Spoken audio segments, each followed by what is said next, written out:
¿Qué tal? ¿Cómo les va? Bienvenidos a este video de viernes, tema central Terence Crawford y lo que debe suceder o no debe suceder ahora en su carrera, además de las consideraciones si son exageradas o no, con respecto a todos los méritos y créditos que le están adjudicando después de su victoria sobre Canelo Álvarez. ¿Qué tenemos que responder en este video? Temas que van a generar obviamente mucha polémica. ¿Es Terence Crawford un campeón unificado y un campeón indiscutible o no? Ese rótulo tiene su contexto y se lo vamos a poner en la mesa y le vamos a decir lo que pensamos sobre si merece una cosa o si merece la otra o si no merece ninguna. También le vamos a responder a aquella otra pregunta del millón. ¿Corresponde, merece, tiene el suficiente mérito su victoria sobre Canelo Álvarez para llevarlo allí sin escalas al primer lugar del libra por libra a Terence Crawford? Les tengo también una respuesta. Y obviamente una respuesta también les tengo que dar en este video a lo que necesita o corresponde hacer a Terence Crawford en un momento en el cual la primera opción es retirarse. Pero hay otras alternativas que están siendo manejadas. Les voy a decir lo que pienso y esa va a ser la respuesta del millón a lo que debe suceder con Terence Crawford en el futuro inmediato. En este video, a continuación.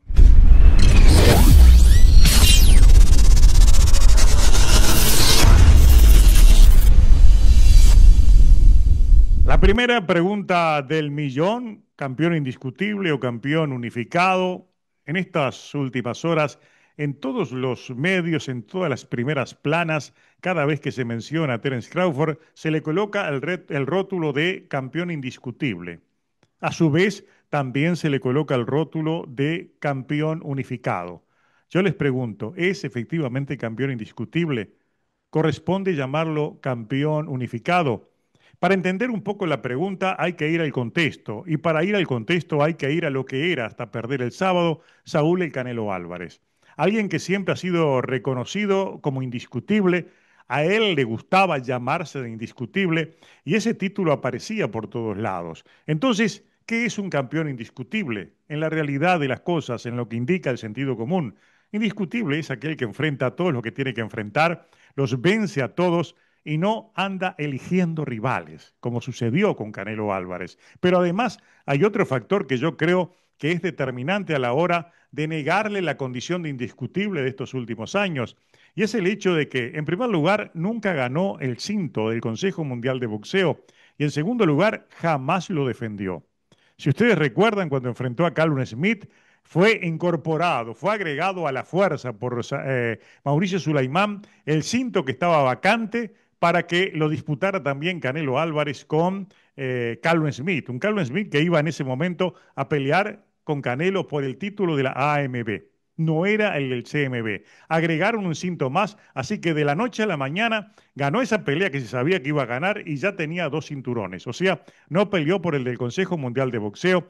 Después nos inventaron aquella payasada de la pelea con Avni Yildirim, que todos conocen la historia y no viene el tema ahora, pero definitivamente nunca peleó por un cinto del CMB y lo peor de todo, pasaron 4 años sin que lo defendiera. Lo perdió sin defenderlo, porque el que tenía que enfrentarlo era David Benavides, jamás lo quiso enfrentar, ni tampoco el Consejo Mundial de Boxeo en algún momento le ordenó esa pelea. En consecuencia, si no tenía ese título, si en los hechos nunca lo peleó, nunca pudo ser indiscutible, porque un título lo tenía de mentirilla, era de fantasía. Pero al mismo tiempo, si tomamos en cuenta las peleas que él eligió, jamás un campeón indiscutible puede andar eligiendo rivales. Eso es absurdo. Entonces, estaba en tela de juicio si era indiscutible o no. Que fuera unificado, lo era porque tenía los cinturones de todos los organismos y correspondía a ellos quitárselo, permitirle o no. Pero recuerden ustedes, cuando tuvo que defender el de la FIB, lo renunció. Como había renunciado a ese mismo cinturón aquella vez que en otra categoría tenía que enfrentar a un rival que no quería, como lo era Sergei Derevianchenko. De ahí entonces a que lo que heredó en términos de indiscutible Terence Crawford está en discusión. Pero vamos a lo otro, la condición de campeón unificado por parte de Terence Crawford. Terence Crawford realizó una sola pelea. Repito, una sola pelea en 168 libras. Esa sola pelea a él le permite tener los títulos que tenía Canelo Álvarez. Pero si nos salimos de eso, no hay absolutamente nada, porque él no ha enfrentado a rivales de otros, digamos, no, él no ha enfrentado a otro rival de 168 libras, no ha defendido sus cintos, no ha peleado a cualquiera de los cuatro organismos alguna pelea de título que no sea esta con Canelo Álvarez. De ahí a que la condición de unificado también está en discusión. Pero tenemos claro, eso sí, que indiscutible jamás lo es. ¿Por qué? No puede ser indiscutible por una sola pelea y frente a un rival que fue tan poca cosa, un rival que realmente no dio la talla para enfrentarlo a un hombre que estaba subiendo de 147 libras, vamos a descartar, yo lo descarto, no es indiscutible. Tampoco podríamos llamarlo de unificado, pero en bien del respeto a los cinturones sí lo es un campeón unificado, no es para mí un campeón indiscutible. Entonces, la respuesta a la pregunta es que en absoluto, y firmo debajo, Terence Crawford es un campeón indiscutible, como aparece por todos lados. La segunda pregunta del millón puede levantar una verdadera polvareda porque yo estoy involucrado en todo eso. Soy uno de los miembros desde hace más de 12 años del panel Libra por Libra de ESPN. En el Libra por Libra de ESPN, después de su victoria sobre Canelo Álvarez, Terence Crawford saltó directamente sin escalas al primer lugar. De los 20 o más de 20 miembros que integramos ese panel, prácticamente la mayoría, excepto dos, lo votaron en sus listas personales al primer lugar. Uno de los que no lo votó lo colocó de segundo y en mi caso lo coloqué de tercero. Respeté las dos primeras posiciones que ocupan Naoya Inoue y Alexander Usyk porque para mí son inamovibles. Es imposible que alguno de los púgiles actuales logre moverlos de esa situación, máxime cuando viene de enfrentar al rival que parecía el Cuco, que podía moverlo de ese lugar o vencerlo, mejor dicho, que era Murodjonak Madaliev. Naoya Inoue, al igual que Alexander Usyk, son disparados los número uno y dos indistintamente el lugar que ocupan. Y obviamente el lugar que me quedaba en lo personal para colocar a Terence Crawford era el tercer lugar y por una razón elemental. No por haber vencido a Canelo Álvarez. Yo a Canelo Álvarez hace muchos meses que ya no lo tenía en el libra por libra. Entiendo que es un empresario eligiendo rivales. No puede, no merece ese crédito de ser parte del libra por libra simplemente porque no está peleando para ser libra por libra. De ahí entonces a que los méritos se circunscriben en la victoria de Terence Crawford a todo lo que tuvo que subir, a las ventajas que estaba otorgando ante un hombre que no le concedió el derecho de colocar cláusulas, que a la hora de la pelea pesaba lo que quisiera y que tenía todo para ganar. Realmente tuvo que ir de atrás, remar río arriba.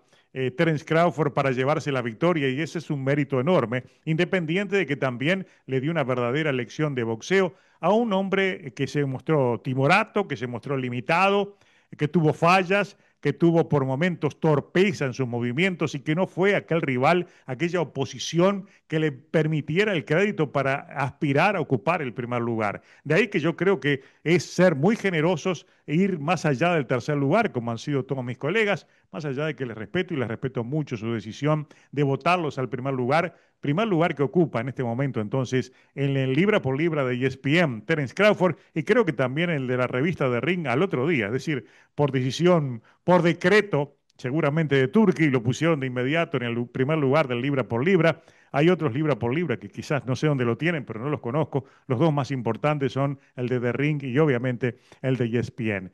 Si me preguntan entonces, contestando la pregunta del millón, si corresponde, si merece el primer lugar en el libra por libra, Terence Crawford, yo entiendo que no fue tanto lo que hizo al vencer a Canelo, por esa razón, en absoluto estoy de acuerdo con llevarlo al primer lugar. Entiendo que el lugar que a él le corresponde sería el tercero, después de Usyk y después de Naoya Inoue.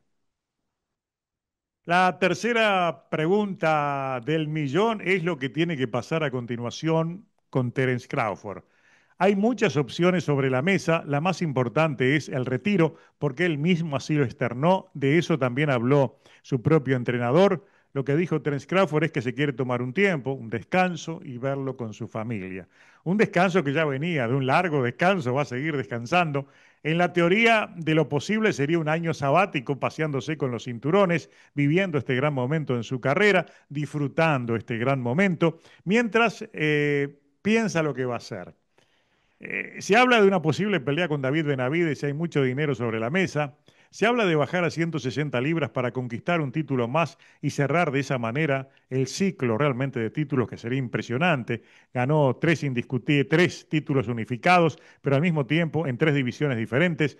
Unificó en tres divisiones diferentes, mejor dicho, pero además fue campeón en 135, en 140, 147, 154, 168 y le quedaría bajar y completar obteniendo de la 160. Esa es una opción. Y la otra opción podría ser entonces asumir una revancha con Canelo Álvarez. ¿Qué es desde mi punto de vista lo que le conviene? Primero vamos a lo que no le conviene. Enfrentar a David Benavides puede resultar en una derrota dolorosa y seguramente eso no sería bueno para su legado, para la imagen que quiere dejar al retirarse. Enfrentar a un rival en 160 libras, lo mismo pero peor. Porque si pierde con un 160 libras ahora, sea el que sea, realmente va a ser catastrófico para su imagen. El que va a quedar peor inclusive va a ser Canelo Álvarez, pero también va a quedar él y ese recuerdo, supongo yo, amargo no lo quiere dejar. Y obviamente, entonces, ¿qué es lo que quedaría? Enfrentar, defender contra otro 168, la misma historia. Puede perder contra cualquiera, porque en este momento, en una pelea legítima, donde no haya la presión de enfrentar al que le paga, como le ocurrió a todos los últimos rivales de Canelo, realmente cualquier rival lo puede vencer a Terence Crawford por aquello de que aprovecharían las diferencias de peso y todo lo que ustedes saben. ¿Qué es lo que queda entonces? La revancha con Canelo Álvarez. ¿Es lo que conviene la revancha con Canelo Álvarez? Vean y pongan ustedes sobre la mesa la posibilidad de que le paguen la misma bolsa que le pagaron a Canelo. Imaginen que sean 100 o 150 millones de dólares y ya demostró que a Canelo le puede ganar. No digo que le puede ganar con una mano atada, con un ojo tapado, como los piratas, pero realmente mostró ser muy superior, mostró estar cómodo frente a Canelo, dijo que no le sintió la mano y Canelo se vio más torpe que nunca con sus deficiencias desnudadas y exhibidas al extremo.